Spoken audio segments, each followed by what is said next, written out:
Praise the Lord. கர்த்தர் நல்லவர், அவர் ஒருபொழுதும் தவறு செய்ய மாட்டார்.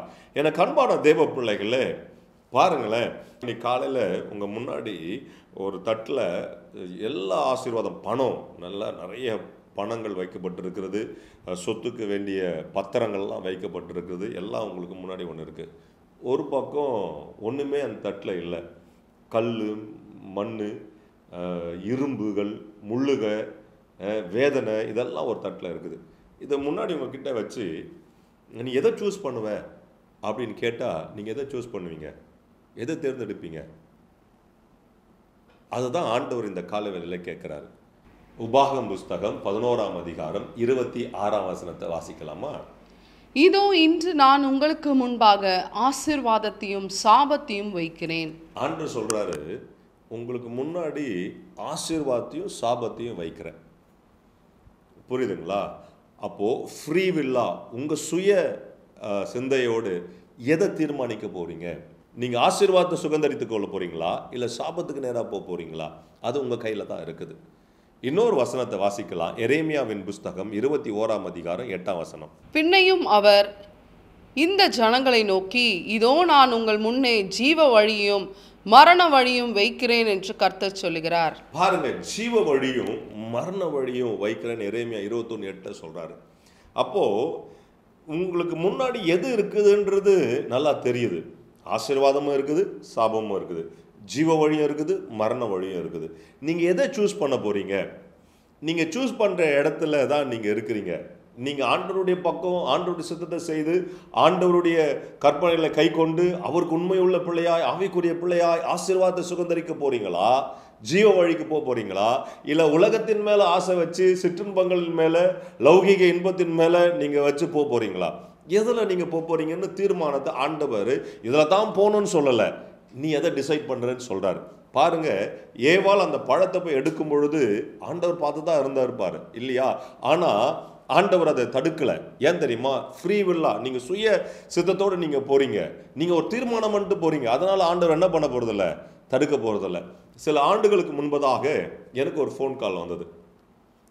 அந்த ஃபோன் காலில் ஒரு பிரதர் எனக்கு ஃபோன் பாம்பேயில் இருந்து அவர் இப்படியா சொன்னார், brother, right now I am in the bar, liquor bar, I am holding a cup with a peg, please pray that I should not drink. அப்படின்னா, பிரதர், நான் பாரில் இருக்கிறேன், என் கையில் ஒரு பெக்கு இருக்குது, நான் குடிக்கக்கூடாதுன்னு ஜெபம் பண்ணுங்க அப்படின்னாரு. அப்போ நான் சொன்னேன், brother, you will definitely drink. உண்மையாக நீங்கள் குடிப்பீங்க அப்படின்னா. அவர் ஷாக் ஆகி, how come you say that, you are a man of God, you should pray that I should not drink. நீ தேவ மனுஷன், நீ ஜெபம் பண்ண, நான் குடிக்கக்கூடாதுன்னு ஜெபம் பண்ணோம் அப்படின்னாரு. நான் உடனே சொன்னேன், brother, if you have like that, if you want to stop that drinking, you should pray before you have left the home. நான் சொன்னேன், நிச்சயமாக நீ குடிக்கக்கூடாதுன்னு நீ தீர்மானம் பண்ணியிருந்தீங்கன்னா நீ வீட்டில் இருந்து கிளம்புறதுக்கு முன்னாடி என்கிட்ட ஜெபம் பண்ணியிருக்கணும். பிரதர், எனக்கு இந்த மாதிரி எண்ணம் வருது, இதில் இருந்து நான் வெளியே வரணும்னு எனக்கு ஜெபம் பண்ணுங்கன்னு சொல்லி நீ கேட்டிருந்தீங்கன்னா நான் அப்போவே ஜெபம் பண்ணியிருப்பேன், நீ விடுதலை ஆகியிருப்பேன். ஆனால் நீ கார் எடுத்துக்கிட்டு பாருக்கு வந்து சரக்கு ஊற்றி கையில் வச்சுக்கிட்டு வாயில் கிட்ட வச்சுட்டு நான் ஜெபிங்க, நான் குடிக்கக்கூடாதுன்னு சொன்னால் அது முடியவே முடியாது. எனக்கு அன்பான தேவ பிள்ளைகளை, நான் உங்களுக்கு சொல்கிறேன், ஒரு தீர்மானம் எடுத்துகிட்டு நீங்கள் போயிட்டு ஆண்டவரே அதை ஸ்டாப் பண்ணனா முடியாது. நீங்கள் தீர்மானம் எடுக்கிறதுக்கு முன்னாடியே, ஆண்டவரே என்னை காப்பாற்றுங்க, நான் என்ன செய்யறதுன்னு தெரியலன்னு சொல்லும் பொழுது நிச்சயம் ஆண்டவர் உங்களை காப்பாற்ற வல்லவராக இருக்கிறார். இந்த நாளிலே ஆண்டவர் உங்களுக்கு முன்னே தான் வச்சிருக்கிறார், நீங்கள் தான் தீர்மானம் பண்ணணும். ஆண்டவர் யாரையும் ஃபோர்ஸ் பண்ண போகிறதில்ல. ஒரு வேடிக்கையான ஒரு கதை உண்டு, புரியுதுங்களா? ஜானுன்னு ஒருத்தர் இறந்துறாரு. அவர் பரலோகத்துக்கு போகிறார். அங்கே பேதுருக்கிட்ட போகிறாரு. ஒரு ஜீவ புஸ்தகம் இருக்குது. அங்கே பார்த்தீங்கன்னா ஜான் பார்த்துட்டு பேதுரு சொல்கிறாருப்பா, நீ 50% நல்லது செஞ்சுருக்கிற, 50% கெடுதல் செஞ்சுருக்கிற. ஸோ 2 சமானமாக இருக்குது. உனக்கு நரகத்துக்கு அனுப்புறதா பரலோகத்துக்கு அனுப்புறதா எனக்கு தெரியல, ஜீவ வழிக்கு போகிறதா மரண வழியை போகிறதா எனக்கு தெரியல, நீயே டிசைட் பண்ணிக்கோ அப்படின்னு சொன்னாராம். நீயே டிசைட் பண்ணிக்கோ அப்படின்னு சொன்னாராம். உடனே இந்த ஜான் சொன்னாராம், சரி நான் வந்து 2த்தையும் முதல் போய் பார்க்கணும், பரலோகம் எப்படி இருக்குதுன்னு பார்க்க போகிறேன், நரகத்தை எப்படி இருக்குதுன்னு பார்க்க போகிறேன். பார்த்துட்டு தான் நான் என்ன பண்ண போகிறேன், ஒரு டிசைட் பண்ண போகிறேன் அப்படின்னு சொல்கிறாராம். உடனே இவரும் சரின்னு சொல்லிட்டாராம். முதல்ல என்ன பண்ணாராம், பரலோகத்துக்கு போனாராம். பரலோகத்துக்கு போகும்பொழுது பார்த்தீங்கன்னா பரலோகத்தில் தேவதூதர் எல்லாம் ஓயாமல் சேனைகளின் கர்த்தர் பரிசுத்தர், சேனைகளின் கர்த்தர் பரிசுத்தர், சேனைகள் கர்த்தர் பரிசுத்தர் என்று சொல்லி கொண்டிருக்கிறாங்க. போகிறவங்க வரவங்கெல்லாம் சேனைகள் கர்த்தர் பரிசுத்தர்னு சொல்லிக்கிட்டே போயிட்டே இருக்கிறாங்க.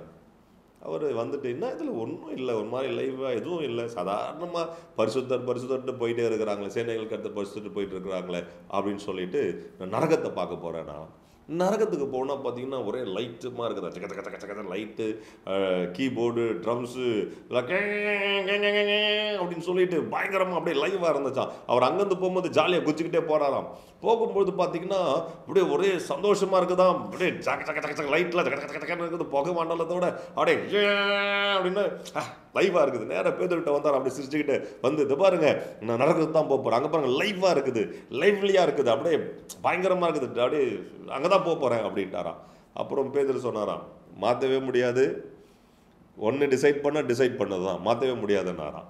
இல்லை இல்லை இல்லை இல்லை இல்லை அங்கே போனால் ஓயாமல் பரிசுத்தர் பரிசுத்தர் சொல்லிகிட்டே இருக்கிறாங்க, ஒரு மாதிரி இருக்குது, ஆனால் இங்கே வந்து லைவ்லியாக இருக்குது, எனர்ஜெட்டிக்காக இருக்குது, அப்படி துள்ளிக்கிட்டே இருக்கலாம் இங்கே அப்படின்னாராம். துள்ளிக்கிட்டே இருக்க போறியா, சரி போ அப்படின்னா. நேராக போனால் அக்னி கடல் தான், எண்ணெய் கடாயில் தான், நெருப்பில் இல்லை, கொதிக்கிற எண்ணெய் கடாயில் போயிட்டு அவரை போட்டுட்டாங்க. அவர் ஐயோ ஐயோ ஐயோன்னு கத்துறாரு, இப்படிலாம் ஐயோ நீ தானே துள்ளுன்னு நினச்ச துள்ளு அப்படின்னாராம். அப்போ அவங்க கேட்டாராம் பிசாசை பார்த்து, ஏன்பா லைட்டெல்லாம் போட்டு பயங்கர இதெல்லாம் போட்டு கிட்டாரில் எல்லாம் போட்டு அப்படி சவுண்டாக வச்சுருந்தியப்பா, அதெல்லாம் எங்கப்பாண்ணா? உடனே பிசாசு சொன்னானா, நாங்கள் அட்வர்டைஸ்மெண்ட் அப்படி தான் கொடுப்போன்ட்டு. அட்வர்டைஸ்மெண்ட் எப்படியா அப்படி தான் கொடுப்போம், உள்ளே வந்து பார்த்தா தான் தெரியும் என்ன பிரச்சனை இருக்குது. எனக்கு அன்பான தேவ பிள்ளைகளை, இந்த காலை வேளையில் ஆண்டவர் சூஸ் பண்ணுறது உங்கள் கையில் கொடுத்துட்டாரு.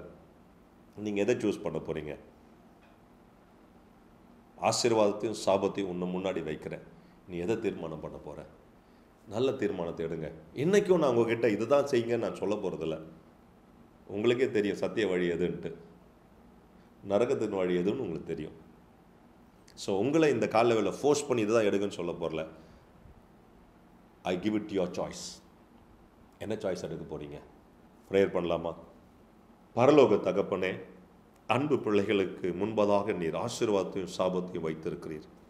இவர்கள் நல்ல தீர்மானம் எடுக்க பரிசுத்த ஆவியானவரே வலது பக்கம் இடது பக்கம் சாரும் பொழுது வழி எதுவே என்று சொல்லுகிறவர், நீர் நல்ல தீர்மானத்தை எடுத்து இந்த பிள்ளைகள் சமாதானத்தோடு வாழ, நிம்மதியோடு வாழ, ஆண்டவரே எல்லா பொல்லாப்பையும் விட்டு தேவனுடைய ரட்சிப்பை சுதந்தரித்து கொள்ள, நித்திய ஜீவனை பெற்றுக்கொள்ள கர்த்தர் நீர் கிருபை பாராட்டி அருளும். இதை கேட்டுக்கொண்டிருக்கிற பிள்ளைகளுடைய வாழ்க்கையில் ஒரு நன்மை உண்டாகும்படியாக ஜெபிக்கிறேன், ஒரு ஆசீர்வாதம் உண்டாகும்படியாக ஜெபிக்கிறேன். என் தேவரீர் அவருடைய வாழ்க்கையில் ஒரு மாற்றம் உண்டாகட்டும். கர்த்தர் இந்த பிள்ளைகளை நீர் மாற்றத்துக்கு நேராக நடத்துகிறதுக்காக நன்றி செலுத்துகிறேன், ஆசீர்வதிக்கிறேன் இயேசுவின் நாமத்தினாலே. ஆமென், ஆமென், ஆமென். உங்க வாழ்க்கையில் தோல்வி இல்லை, கர்த்தர் ஜெயத்தை வச்சிருக்கிறார். God bless. Hello, praise Lord. Daily blessing வேர்ட்ஸ்க்காக நீங்க எங்கிட்டு இருக்கீங்களா? இல்லை டெய்லி வார்த்தைகள் உங்களை வந்து ரீச் ஆகணும்னு நீங்க நினைக்கிறீங்களா? ப்ளீஸ் எங்களை வந்து யூடியூப்லையும் இன்ஸ்டாகிராம்லையும் ஃபேஸ்புக்லையும் ஃபாலோ பண்ணுங்க. கீழே ஆண்டில்ஸோட நேம்ஸ் கொடுக்கப்படும். ஸோ டெய்லி மெசேஜ்க்காகவும் அனாயிண்டிங் வேர்ட்ஸ்க்காகவும் டங்ஸில் நீங்கள் பேசணும்னு நினைக்கிறீங்களா? அதுக்காக வீடியோஸ் நாங்கள் அப்லோட் பண்ணியிருக்கோம். அது மாத்திரம் இல்லை, இன்ஸ்டாகிராம்ஸில் டெய்லி உங்களுக்கு ஏற்றும்படியாக வார்த்தைகள் வந்து அப்லோட் பண்ணப்படுது, போஸ்ட் பண்ணப்படுது. அதை பார்த்து ஃபாலோ பண்ணி நீங்கள் ஆசீர்வாதம் அடையணும் நாங்கள் விருப்பப்படுறோம். ஸோ எங்களோட இன்ஸ்டாகிராம் ஹேண்டில்ஸ் இங்கே போடுவாங்க, ஃபேஸ்புக் ஹேண்டில்ஸ் இங்கே போடுவாங்க. அது மாத்திரம் இல்லாமல் எங்களோட யூடியூப் சேனல்ஸ் இருக்குது, சப்ஸ்கிரைப் பண்ணுங்கள். ஆசீர்வாதமான வார்த்தைகள், அனாயிண்டிங்கான வார்த்தைகள் உங்கள் அடையணும் நாங்கள் விருப்பப்படுறோம், ஆசீர்வாதப்படணும் நாங்கள் விருப்பப்படுறோம். ப்ளீஸ் எங்களை ஃபாலோ பண்ணுங்கள், சப்ஸ்கிரைப் பண்ணுங்கள், ஷேர் பண்ணுங்கள், லைக் பண்ணுங்கள்.